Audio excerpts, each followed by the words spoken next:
राम राम मित्रों, आप सबका ज्यादा समय न लेते हुए शुरू करते हैं आज की खौफनाक कहानी जो आपको अंदर तक डरा देगी। राजस्थान के एक छोटे से गांव में एक किंवदंती प्रचलित थी जिसे बुजुर्ग लोग फुसफुसाते हुए सुनाया करते थे। पीढ़ी दर पीढ़ी चलने वाली यह कहानी डाकिनी की थी। कहा जाता था कि वह एक दुष्ट आत्मा थी जिसे श्राप मिला था कि वह धरती पर भटकती रहेगी और जो भी उसकी जगह में जाता है वह उसको बहुत ज्यादा दर्दनाक और भयावह मौत तोहफे में देती है। उसकी मौजूदगी का संकेत होता था एक औरत की भयावह चीख और अचानक तापमान का गिरना, चाहे वह गर्मियों का सबसे तपता हुआ दिन ही क्यों न हो, और भयानक सड़न की बदबू। विकास, जो जयपुर का रहने वाला एक युवा था, उसने अपने बचपन में अपनी दादी से कई कहानियां सुनी थी। हालांकि उसने कभी इन कहानियों पर विश्वास नहीं किया, लेकिन वह पारलौकिक घटनाओं से हमेशा आकर्षित रहता था। उसकी जिज्ञासा तब और ज्यादा बढ़ गई जब उसे कुलधरा नामक गांव में हुई एक अजीब घटना के बारे में पता चला। आसपास के लोगों का दावा था कि हाल ही में वहां एक परिवार गया था जो एक रात में ही अचानक गायब हो गया। कुलधरा गांव के एक खंडहर में जहां वह रुके थे, वहां बस दीवारों पर खून के छाप और डरावनी खौफनाक हंसी की आवाजें बची थीं। सच्चाई का पता लगाने के लिए विकास ने अपने कुछ दोस्तों के साथ कुलधरा जाने का निर्णय लिया। जब वे गांव की ओर जा रहे थे, रास्ते में मिले कुछ लोग जो कुलधरा गांव के आसपास के गांव के ही रहने वाले थे। उन्होंने उन सबको वहां न जाने की हिदायत देते हुए कांपते हुए कहा, वहां डाकिनी का प्रकोप है। एक बार जो उस गांव में चला गया वह कभी वापस लौट कर नहीं आया। अगर अपनी जान की सलामती चाहते हो तो वहां पर जाने का विचार छोड़ दो, नहीं तो तुम लोग भी बेमौत मारे जाओगे। लेकिन विकास ने इन बातों को अंधविश्वास समझकर नजरअंदाज कर दिया और अपनी यात्रा जारी रखी। शाम के लगभग 6:30 बजे जब वे कुलधरा पहुंचे तो उन्होंने गांव को वैसा ही पाया जैसा कि कहानियों में सुना था, बिल्कुल उजाड़ और सुनसान। गांव में एक अजीब सा सन्नाटा था। वहां टूटे फूटे खंडहर, घर और झाड़ झंखाड़ हर जगह फैले हुए थे। चारों तरफ एक अजीब सी मनहूसियत थी, जैसे वहां अनकहे खौफनाक रहस्य छिपे हों। विकास और उसके दोस्तों ने गांव में घूम घूम कर गांव को एक्सप्लोर करना शुरू कर दिया। वह जगह जगह जाते और तस्वीरें खींचते। इस काम में कब रात हो गई उन्हें पता नहीं चला। फिर वह उसी गांव में रात में रुकने के लिए ढंग की जगह देखने लगे।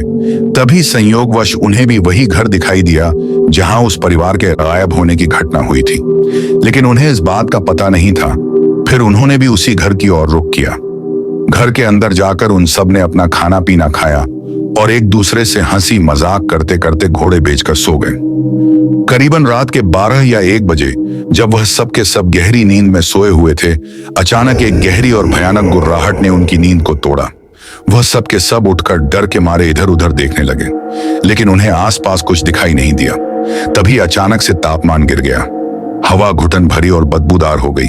दीवारें जैसे उनके ऊपर गिरने लगी और पूरे माहौल में एक अनजानी दहशत फैल गई। फिर उन्होंने सुना एक धीमी दर्द भरी चीख जो घर के भीतर गूंजने लगी। यह आवाज सुनकर उनके रोंगटे खड़े हो गए।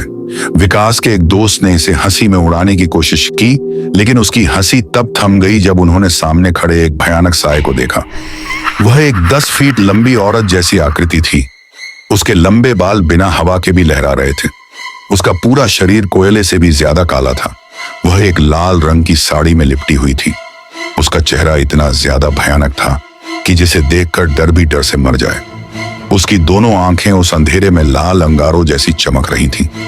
उसकी त्वचा काली और खुरदरी थी, जैसे उसमें से सारी जान निकल चुकी हो, और वह अपने बड़े बड़े दांतों के बीच से छिपकली जैसी लंबी जीभ से मुंह के कोनों को चाटते हुए उन्हें इस तरह घूर रही थी कि जैसे कोई शिकारी अपने शिकार को देख रहा हो। विकास के एक दोस्त ने डर से बुदबुदाया, डाकिनी। तभी उस डाकिनी ने एक जोरदार किलकारी मारी। यह किलकारी इतनी ज्यादा भयानक और तीव्र थी कि उन सब की टांगें कांपने लगी और उनमें से कुछ लोगों का तो डर के मारे पेशाब तक निकल गया। तभी उनके इलेक्ट्रिक गैजेट जलने बुझने लगे और दीवारों से एक अजीब सा तरल बहने लगा। साथ ही साथ भयंकर सड़ान पूरे कमरे में फैल गई। यह देखकर घबराकर वे सब भागने लगे, लेकिन जितना तेज वे दौड़ते, घर उतना ही बड़ा और जटिल हो जाता। वह एक भूल भुलैया में बदल गया था जिससे निकलना असंभव था।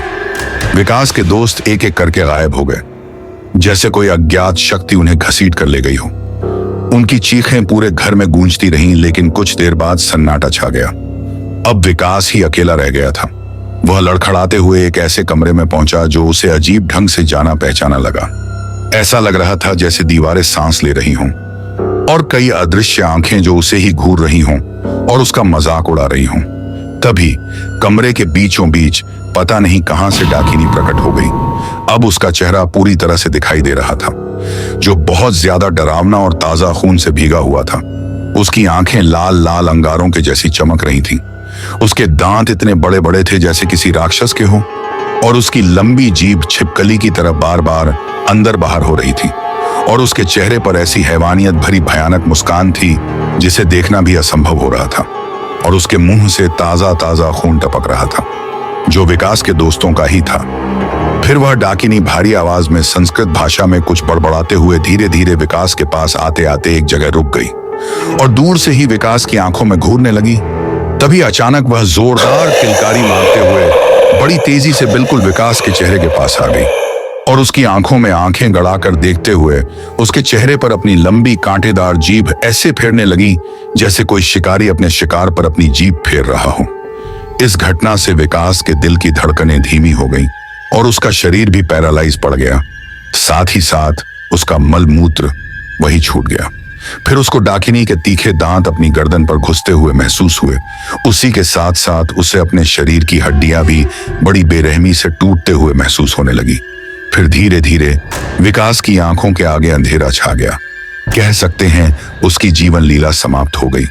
तभी एक जोरदार झटके के साथ विकास की आंखें खुली। उसने खुद को वही गांव के बीच में लेटा हुआ पाया और उसके सभी दोस्त उसको चारों ओर से घेर कर उठाने की कोशिश कर रहे थे। तभी अचानक विकास की नजर सामने पड़ी और उसने देखा वही घर। क्या अब भी विकास अपने दोस्तों के साथ उस घर के अंदर जाएगा या फिर वापस लौट जाएगा? मिलते हैं अगली खौफनाक कहानी के साथ। तब तक के लिए धन्यवाद।